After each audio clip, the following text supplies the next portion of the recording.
Hey, welcome to We Need to Talk, where my name is Zerin, and this is Fariso. Making coffee, probably. Fariso, this girl better not be making coffee. The third cup this morning. Fariso, where are you? Got a show to do. Fariso, woo-hoo! Go! Girl, we got a show. Jeez. Fariso? Fariso. How I lose you? How I go tell your mom, daddy, and your sisters and your brothers?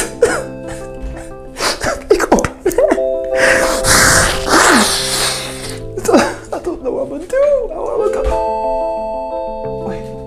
Wait. She working on her grant today. Because she's busy. Because she's a hardworking black woman. Because she gonna be somebody in life. We good. Alright. Sorry about that. Got a little worked up. Forgot my girl's working on a grant today, so prayers up that it goes well. But that just means it's just gonna be me and you. Yeah, probably not what you expected, but that's what's gonna happen. All right. So what should we talk about? Who am I? Y'all don't know anything about me. You see behind me, there's a map of all the places I've been, where I've lived, where I've traveled to, and where I've visited. And so if you want to know about me, why not go back to where it all started? And so that starts here in Texas. Let's head on over. So, I was born in Fort Worth of Texas, but I actually grew up in Austin. We actually moved to Austin because my dad got a better job at IBM, where he was moving on up. With my brother and my sister, 5 and 8 years apart, that's where we moved, and we actually created most of our life in Austin. If you don't know about Austin, it's the most diversified, I would say, out of most of Texas.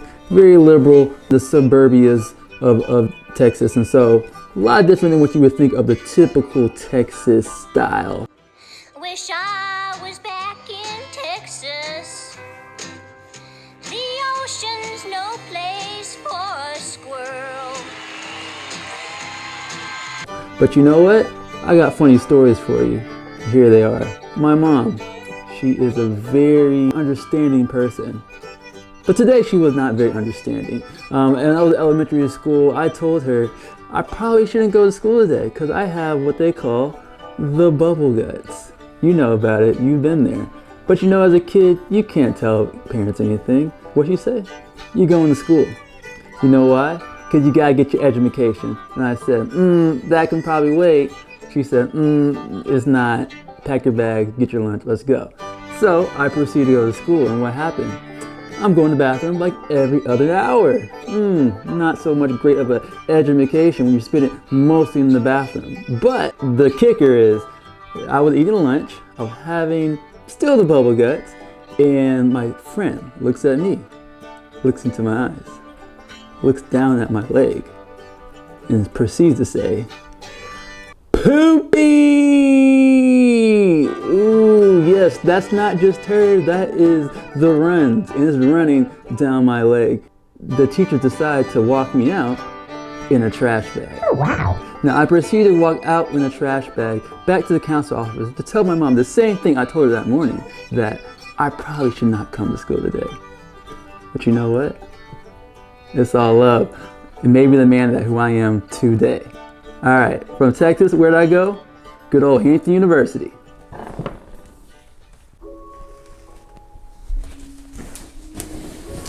And that leads us to Hampton University in Hampton, Virginia, where I got my education in biology, a pre-med major, leadership studies minor. It was an awesome experience because for me, surrounding myself by Black intellectual students, as well as teachers, professors, of many backgrounds, coming from Alaska to Texas to California to the DMV, it was a great opportunity for me to expand myself and learn about myself in that moment. With that, I decided to say, hey, you know what? Let's go try to get my medical degree faster. Not a great idea, and I'm gonna tell you why. But wait, before I go, there's always a funny story. It always involves who? My mom. So there was a time frame at Hampton I was not really enjoying the atmosphere, and I was like, you know what? I'm gonna move out. I'm gonna go to a different school in the middle of the year. And so I applied to school in Maryland, Maryland University. Actually got in, but I applied to it before Christmas break. So when I went back home, I was wondering, like, hey, did I get the acceptance? Did I get the acceptance letter?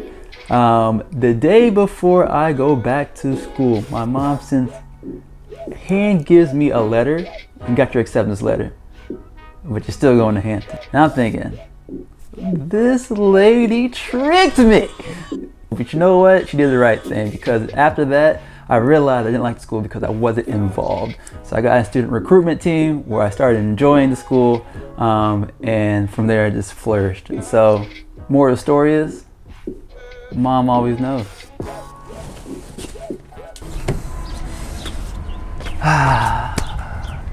It's a great day outside. Sunny, good weather, 70 degrees. Birds are chirping. It's beautiful. You know what? I could live here. But not where I was going coming from Hampton.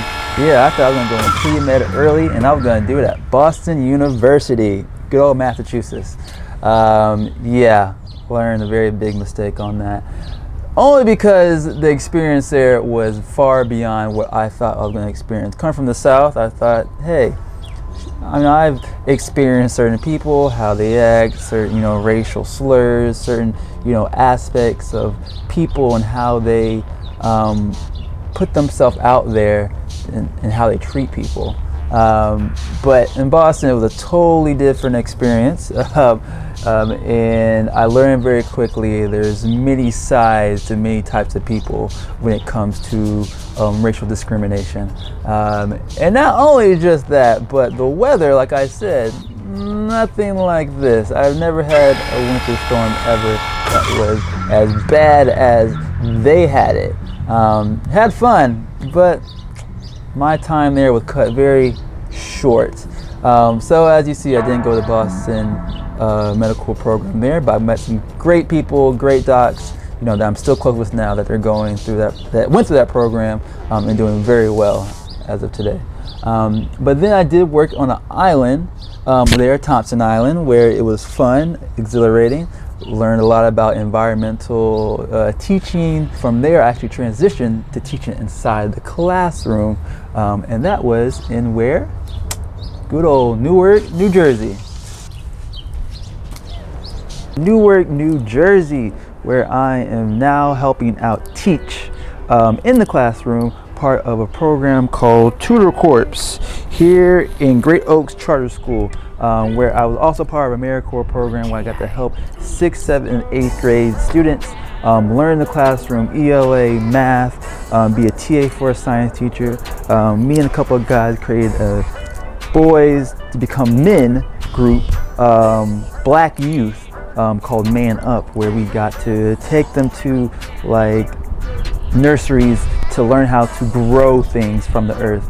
We got to then take them to New York, where they got to be able to, use that, rapping skills and put it on the stage if that's what their ambitions were.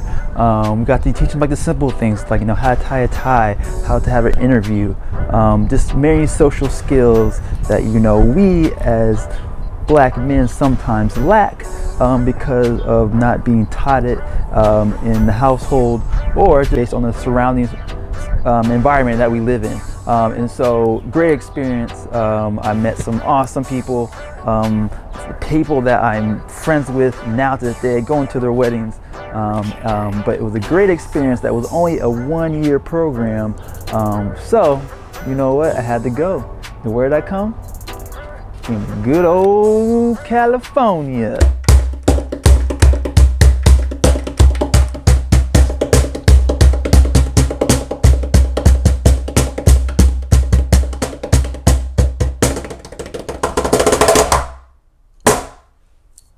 Heyo! Welcome, and I am now in California, good old LA, where I was able to live with my grandma that has deceased as of now, but with my brother as well and his family. Great experience, right? Texas boy in California, can't get no better. But the biggest thing was, what am I gonna do? I came here for a job, and that really quick. So I had to figure it out really soon, and I really want to get back into medicine. And so, I had to figure out, what am I going to do to do it? I decided to go to EMT. EMT route was awesome. I got to work on an ambulance as well as teach at UCLA's EMT school.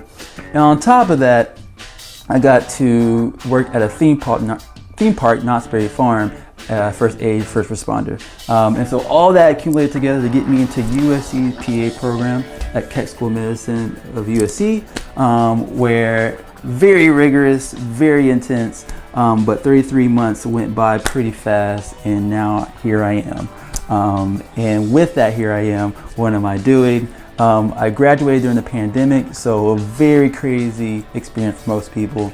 But as a provider, the first thing I decided to get myself into was trying to slow this process of COVID through testing. And so I got to partner up with the occupational health team to manage a team of medical providers in testing to try to slow down that process as much as possible.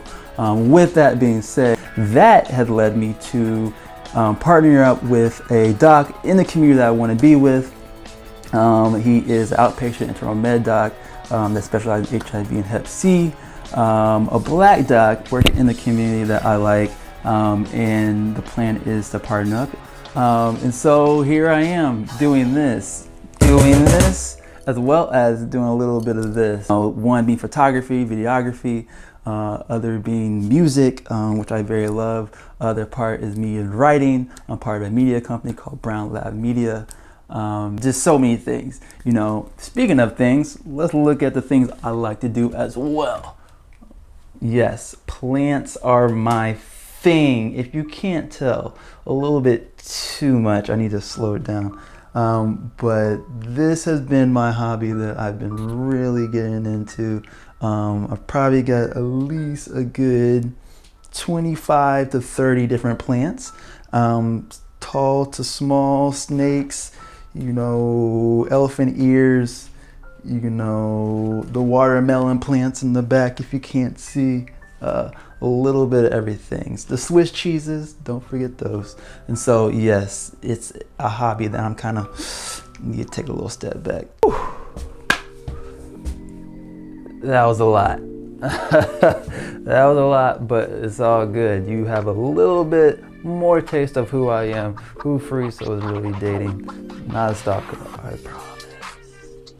Not a stalker, I promise. But we took you a little bit around the world for me, from the south to the east to the west to a little skip the mid, but ain't much there for us. So let's worry about that for a different day. But thank you for joining us at We Need to Talk, or I guess I need to talk. And I hope you will join us next Tuesday for another episode.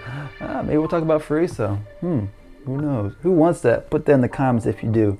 But as always, we love you, love, peace, and chicken grease. Wait. Last funny story, because there's always got to be one. Actually doesn't involve my mom, so that's a good thing for her. So when I was living in Boston, like I said, a little racial, but on the positive side, we used to go to a place that was called Tits, Tavern in the Square. It was a bar, but the funny part is, after that, me and my friends, we went to go get some pizza from from this dive-in spot, and the lady behind the counter only speaks Spanish, but she was like, Andre. I was like, Andre? I was like, who is Andre? Don't know a guy named Andre. If I did, we're in Boston, so I can't tell you where he's at. and she pulled up a picture, and it was a picture of Andre 3000. Now, I've been getting this story for a very long time that I look like him, but this has to be the icing on the cake, because with that story being told, this lady proceeded to give us all free pizza, all my friends and I, because she thought I was Andre 3000. Now, if roses don't smell like poo poo poo, they did today, because I took it. You know what? And so put that in the comments too. Do I look like Andre 3000? I don't see it. But you know what? We can do it.